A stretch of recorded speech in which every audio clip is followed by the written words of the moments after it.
ang talagang kinilala sa iba't ibang bansa. At maraming Meksikano galit din dito, no?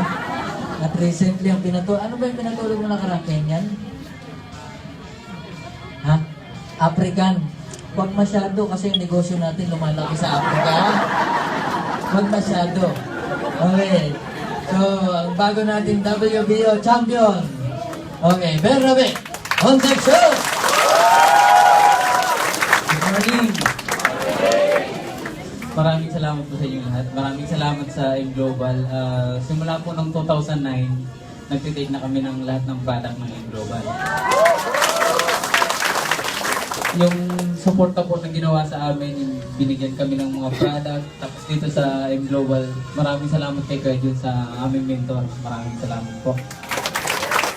Ang C24/7 at ang Toledo School, lagi po namin tinitake. So lahat ng product ng M-Global, yun po yung nakakatulong sa amin. Kami bilang mga athlete, yun po, tuloy-tuloy po ang training namin. Kailangan namin magpawis, kailangan namin magtrabaho sa training. Sa training, matindi ang training na dinadaanan namin.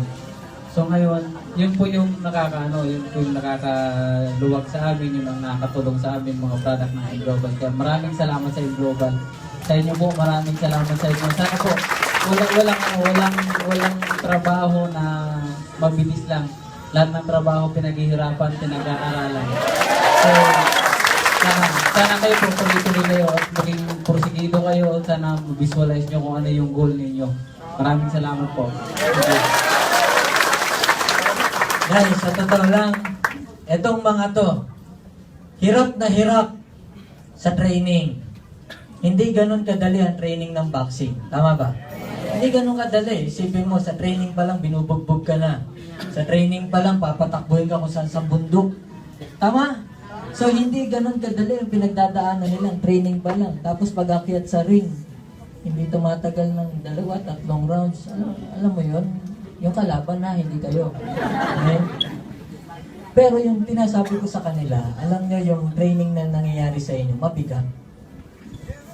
Mga suntok, push up, everything, takbo. Alam nyo yung training sa M-Global, uupo ka lang.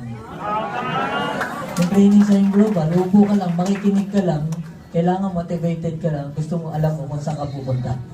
Tama? Because lahat tayo may goals. Sila may goals, tayo may goals din. Pero sabi ko sa kanila, marating nyo yung mga goals nyo, mag-training din kayo sa M-Global. Kasi sa training sa M-Global, walang suntok, upo lang. Tama ba? Okay, so guys,